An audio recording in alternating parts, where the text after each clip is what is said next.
For a while now, I've created many videos celebrating Disney villains, diving deep into how great they are, how they make stories better, and how truly transformative they could be. I've explored questions like, can these films even work without them? Should they even be turned into sympathetic heroes in remakes? But there's one question I've never asked quite yet, something that almost feels sacred, or at least rarely brought up. And that question, my friend, is, should a villain win? And more specifically in my case, should a Disney movie actually let its villain win in the end? We've seen this actually happen in plenty of films outside traditional Disney animation. The biggest recent example is Thanos in Avengers Infinity War. That entire film basically belongs to him, and by the end he wins. The snap happens, the heroes lose, and it worked brilliantly. The shock value, cultural impact, and the praise received was massive, and that technically is a Disney film thanks to Marvel, so it's not entirely foreign territory for the company. And we've seen it in Star Wars with Palpatine's rise to power. The Jedi Order is nearly wiped out and the Empire is born. The villain doesn't just survive, he triumphs. But when we shift focus to animated Disney villains, the idea becomes much more interesting. Should an animated Disney villain even win at the end of the movie? Is there such a case that actually proves it can work? Because when you look at the traditional role of a Disney villain, they're usually fairy tale level embodiments of evil. Their designs, attitudes, and goals stand in direct opposition to the hero, and for often no redeemable reason. That's the classical take we're going to examine. The past examples that show why, in most cases, they cannot be allowed to win. In contrast with the more sympathetic characters that do, the John Silvers of the world who sometimes get away or achieve a partial victory. But they don't really count in the way I'm talking about here, because they never were really pure villains to begin with. They're antagonists more than outright bad guys, and that distinction is pretty rare in a classic Disney catalog. And as we go through this lineup, you see there aren't many cases where a true Disney villain can win would actually make sense. Their purpose is to lose. Their hunger for power usually harms everyone around them, and their defeat generally feels like the better outcome for the story and the world. And that will always be the case no matter what, even if another villain comes in. Yet, there is a question of, what if there was a different kind of villain? One where letting them win could actually elevate the story. So let's dive into this topic a bit. And before we begin breaking down specific Disney villains, we need to talk about something important that sits at the heart of the question. The idea of being Machiavellian. You can hear this term being thrown all around the time people talk about great villains. That Scar is so Machiavellian. Palpatine is the ultimate Machiavellian master. But the truth is, that term gets misused quite a bit, and understanding what it actually means is key to figuring out which villains could realistically win, and why Disney villains ultimately don't. Niccolò Machiavelli, of course, was a 16th century Italian political theorist, diplomat, and writer. In his most famous work, The Prince, he laid out a cold, pragmatic guide for how rulers can acquire power, maintain control over a state, and keep it stable even in the face of opposition. A true Machiavellian isn't someone who just wants power for its own sake. They're someone who knows how to keep it, consolidate, and make their rule last, for the reasons that is secure for the safety of the nation. And when we apply that lens to Disney villains, things get really interesting, because most of them are actually pretty terrible at it. Now we could take Scar from The Lion King for example. He's often called Machiavellian the most of Disney villains because he orchestrates Mufasa's death, manipulates Simba into exile, and seizes the throne. He even forms an alliance with the hyenas to make it happen. On paper, that sounds like a solid power grab and fits the definition, but once he's in charge, everything starts to fall apart. He lets the hyenas run wild, and the Pride Lands are turned into a wasteland, and his rule collapses the moment Simba returns. And a real Machiavellian ruler would have secured loyalty better, managed resources, and eliminated threats more permanently. Scar won the first battle, but he completely butchered and failed to maintain the state. And the second close example, unfortunately, would happen to be Prince Hans from Frozen, because the way he tried to build things, as he wasn't built up to be that twist villain, from the first half, appearing like a prince, ironically, and then backstabbing Anna at the final moment to gain power. But he completely butchered those rules because he revealed it to Anna at the very end when he had the advantage, and tried to kill Elsa without knowing the cost, and just failed miserably. And outside of that, within classic Disney animation, true Machiavellian success stories are extremely rare. For example, look at Ursula in The Little Mermaid. She does appear to be clever at first, making deals that exploits Ariel's desperation and nearly takes over the entire ocean, but her ego and desire for dramatic revenge causes her to overreach.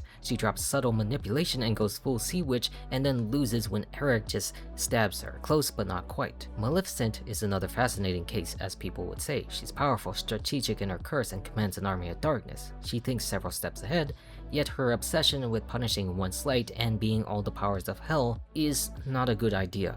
and it's completely evil. Her dramatic flair and need for theatrical vengeance undermines the longer-term stability of her own power. Then you have all the villains that are completely opposite of Machiavellian, the ones who are all brute force or raw emotion with no strategy at all. Gaston, for example, is vanity and mob power. Sure, he has a grip on the town, but that's basically it, where he's an idiot. Radcliffe in Pocahontas is blinded by greed and incompetence, and Hades is just more of a car salesman who deals on schemes, but his temper and underestimation of Hercules keeps sabotaging his own personality. His personality is that of a comedian rather than an actual power player, where the pattern is clear. Most Disney villains fail because they treat power as the end goal instead of understanding what it really meant. That power is something you have to protect, legitimize, and make sustainable. They are often far too theatrical, emotionally driven, or too short-sighted to build anything that lasts. Their victories are temporary because they don't know how to rule, and they only know how to conquer. And that's the image that a Disney villain should be for the most part, because they never learn. They want to revel in pure evil for the sake of it, rather than a hero whose ideals triumphs their own. This is the reason why letting a Disney villain win feels rare and risky. For a villain to truly win in that final satisfying way, they need to be more than just evil, or not even evil at all. They need to be competent at power in a Machiavellian sense, someone who can actually maintain control after the credits roll. So the question still becomes, are there any Disney villains who can actually come close to that level? Or is there a version of a Disney villain that should win? So to explain a bit more like we did in this previous section, we should dive a little bit more detailed in some other Disney villains and why they also fail. First here is in the case of Jafar. Jafar is one of the most calculated Disney villains. As Grand Vizier, he already sits right next to the throne to the Sultan. He's intelligent, patient, and a master manipulator. He uses hypnosis, spies, and political maneuvering through the years, where on paper he looks like he's playing the long game, but the way he tries to achieve it is the way he fails really hard. Because he wants it handed to him instantly through things like the genie's lamp. And of course, in his own personality, he's an evil man who cackles at an opportunity. Jafar's entire plan revolves around external magical artifacts. He's not building alliances that will outlast him. He's not creating a new system of rule. He's not even particularly good at managing power he temporarily seizes. The second he gets the lamp in the film, his ego explodes. He goes from subtle schemer to I am the most powerful being in the universe, turning himself into a giant cobra, forcing Jasmine to marry him, and abusing the genie. That vanity and need for immediate overwhelming dominance is the opposite of Machiavelli's advice. A true operator would have used genie more strategically, perhaps to eliminate threats quietly, legitimizing their rule and slowly consolidating control. But instead, Jafar's impatience and theatrical cruelty causes him to lose everything in spectacular fashion. He wanted power without the work of keeping it, and that's a fatal flaw for any would-be ruler, and why he loses in the end. And for another villain, let's take a look at Judge Claude Frollo from The Hunchback of Notre Dame, one of Disney's darkest and most complex villains. Frollo in this case is a religious zealot and idealist, but in the most hypocritical way possible. He believes in his own theocratic ways that purging the gypsies from Paris is a good thing, where he projects all sins, lust, guilt onto others while refusing to take any blame or responsibility for his own corruption. His entire motivation is to remove blame from himself by destroying everyone who reminds him of his own flaws. And unlike Jafar, Frollo already holds real institutional power. He already sits on top of that part. He controls the courts, the soldiers, and have influence over the church. He's intelligent and strategic in his persecution, but his radical ideology and towering self-righteousness makes him blind. He burns down Paris, attempts genocide, and is willing to kill an innocent baby just because of how he looks. There's no pragmatism here, only fanaticism, the worst kind of fanaticism you could see. A real ruler would have tried to use religion as a tool to maintain order and public support. And Frollo just lets his own personal demons and ideological purity destroy any chance of a stable rule. He doesn't want to govern Paris, he wants to purify it in his own image. And that kind of idealistic way never leads to lasting victory because it alienates too many people and leaves no room for compromise or adaptation, as in the end, most of Paris have turned against him because he burned their freaking homes. And as we've seen by our earlier examples, these two aren't alone. There are more people who still want to gain power but have nothing of it. The same mode as Jafar would be Facilier because he wants power and control over the city, but at the cost of relying on his friends on the other side. Even though that's alliance, it still cost him and he had to pay back his debt, which he couldn't. And what ties all these characters together is vanity disguised as ambition. They crave power, they want it on their own terms through magical shortcuts, ideological crusades, personal revenge, or immediate gratification. They rarely invest in the boring, difficult work of actually trying to rule, building loyal institutions, managing resources, and creating fear that doesn't turn into hatred, or adapting when things go wrong. Machiavelli would look at most Disney villains and shake his head. They are excellent at creating chaos and dramatic set pieces for the hero to overcome, but they're terrible at building anything that survives the final confrontation. That's why it feels so rare, almost unnatural, for a classic Disney villain to even win. Their personalities and methods are deliberately designed to be self-sabotaging. They can never do what they attempt to achieve because their own beliefs get into the way of it all. So with that said, what are the real requirements for a villain to even get on top? Well, of course they have to be practical. First, they have to think like a real operator, not a theatrical monster. They need to be pragmatic, adaptable, and patient. They must understand timing, leverage, and when to reveal their true intentions, unlike Hans. They need discipline to play the role of an ally or professional until the exact moment they can strike, when they have all the tools together. And more importantly, they need to be ruthless to finish the job once they made their move. A strong example of this type of villain who gets surprisingly close to that ideal is Commander Lau Tiberius Rourke from Atlantis. Rourke is different from most Disney villains, where he's not a cackling sorcerer or a flamboyant schemer. He's a disciplined, no-nonsense military man in his background, a mercenary leader who presents himself as a straight-talking soldier of fortune. He leads the expedition professionally, keeps the crew in line, and builds rapport or at least tolerance with Milo and the others. And for most of the movie, he plays his part perfectly. And only when they finally reach Atlantis and secure the heart of Atlantis does the mask finally come off.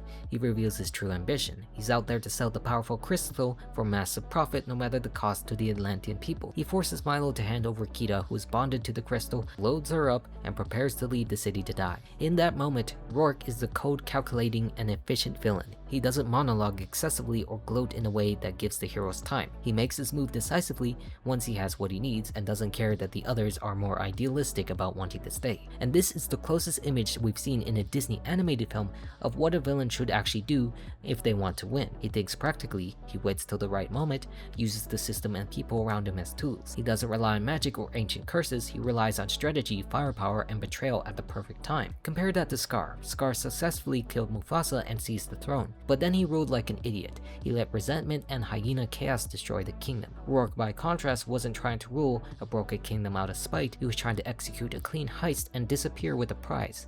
That's a more sustainable kind of villainy. However, even Rourke ultimately fails, and the reason is critical. He didn't finish the job. He left Milo alive, he underestimated the young linguist and the loyalty of his crew, and in the final confrontation, that loose end comes back to bite him. And a true Machiavellian, or even a cold pragmatist, would have made sure there was no credible threats left behind before sailing off with the crystal. That one mistake turned a near-perfect operation into a complete utter defeat. And that proves what it really takes means that it has to be pragmatism over passion, strategic patience, adaptability, ruthless completion, and a clear, achievable goal. And very few classic Disney villains even check most of those boxes. They're written to be entertaining obstacles, not believable rulers or master tacticians. Their egos are too big, and their flaws are too obvious, and their methods are too theatrical for them to survive a story where the heroes are allowed to be clever. Which raises the bigger question, is there really a Disney villain that not only has competence but also the right to win? One whose victory would actually serve the story better than their defeat? Well, that all circles us back to Thanos himself in Avengers Infinity War. As we all know, through the entire saga of Marvel, Thanos was the big bad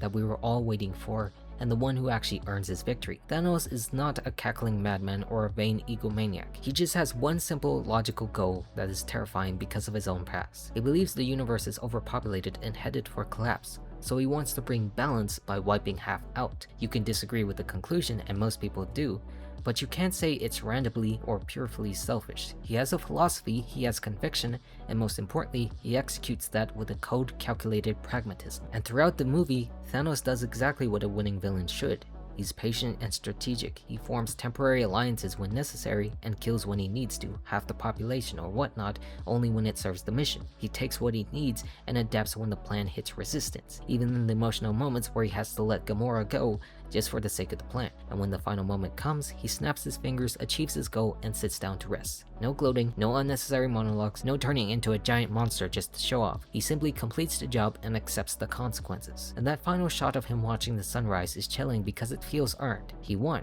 not through cartoonishly evil means, but through superior planning, willpower, and the pragmatism. That is why Infinity War landed so powerfully. The villain just doesn't survive the movie, he completed the arc and changed the universe forever. Now compare that to any classical Disney villain, the gap is enormous. Every one of them wanted power, but they abused it like a child and completely slipped up. None of them have that Thanos combination of clear purpose, iron discipline, and willingness to do exactly what is necessary and then stop. Because they're just too emotional, too flashy, and too obsessed with being seen as powerful than actually achieving their goals efficiently. Where even the strongest Disney villains ever tend to have fatal personality flaws that make the long-term long-term victory impossible in their current form. Their stories are built around the idea that evil is ultimately self-defeating. The vanity, cruelty, and short-sightedness will always create the openings that the heroes need, and will till the end of time. Where the question we're just left remain, could any Disney animated villain ever reach that same level? Is there room in the Disney catalog for such a character who isn't a flamboyant evildoer, but a legitimate pragmatic force with a goal so compelling and methods so disciplined that letting them win would actually make the story better? Well, here's my thoughts on this. As it stands now, that is not likely a possibility. There's no way a villain can win in the form they are, because they're not supposed to win and they never will win. But the ones who do are the ones who give up being a villain in the sense of being evil. This is where I come up with this idea I've been toying with a bit, since I've been studying Machiavelli a lot and coming back to The Prince. I've came up with this concept for a Disney movie where I had this idea for a film titled The Prince, ironically. The story will be set in a beautiful Renaissance-inspired Italian kingdom. The aging king of this kingdom is dying, and two sons stand to inherit very different futures. One is the noble, idealistic younger brother, the classic hero type who believes in honor, justice, and the good of the people. The other, in my mind, is named Niccolo, named deliberately after Machiavelli himself. Niccolo wouldn't be evil in the traditional Disney villain sense. He wouldn't cackle, he wouldn't rely on dark magic or magical artifacts, he wouldn't be even driven by the way that the cartoonish villainy has represented. Instead, he would be pragmatic, dangerously intelligent, and disarmingly charming. He understands politics, human nature, timing, and power. He sees the kingdom's problems clearly, corruption, weak borders, internal division, and believes only a strong, decisive ruler can save it. He's willing to do the ugly thing his brother refuses to consider. Throughout the film, we watch these two brothers clash over their dying father's legacy, the hero and the villain interacting, where the story would build tension between idealism and realism. The noble brother represents everything we come to expect from a Disney hero: kindness, hope, and moral purity, while Niccolo represents the uncomfortable truth. Sometimes survival demands difficult choices, and in the end, Niccolo wins. Not through some last-minute betrayal or cheap trick, because he's simply better at the game of power. He makes alliances, eliminates threats with cold precision when necessary, wins over key figures, and proves his vision for the kingdom is the one that will actually endure. He doesn't become a tyrant for the sake of it.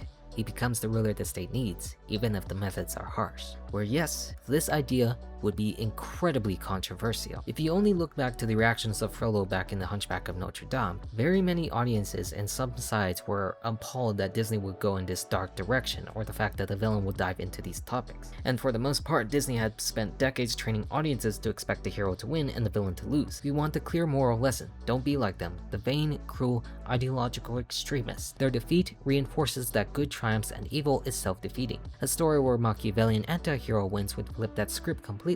Many parents and traditional fans would probably be horrified like Frollo. This is supposed to be family friendly, but that's also the idea of why it can be brilliant, because it also teaches the same moral lesson of don't be like someone like Niccolo. Don't be a cold pragmatist because it requires you to give up who you are. Thanos already proved that a villain can win, and the movie still can be an absolute masterpiece. He wins at the end, and that's it. Even in Endgame, his effects are permanent until they bring back the other by, all that jazz. He showed that when a character is written as a pragmatic realist with a coherent worldview, not just an evildoer, that victory can feel well earned, thought-provoking, and even powerful. It forces the audience to grapple with the uncomfortable ideas instead of the same exact safe resolution we've seen 100 times over in each fairy tale. A film like The Prince with Niccolo as the protagonist villain who triumphs through competence and realism could open the door to something new in Disney animation that we haven't seen before. It wouldn't celebrate evil for evil's sake or villainy, it would explore the gray area between heroism and unnecessary ruthlessness.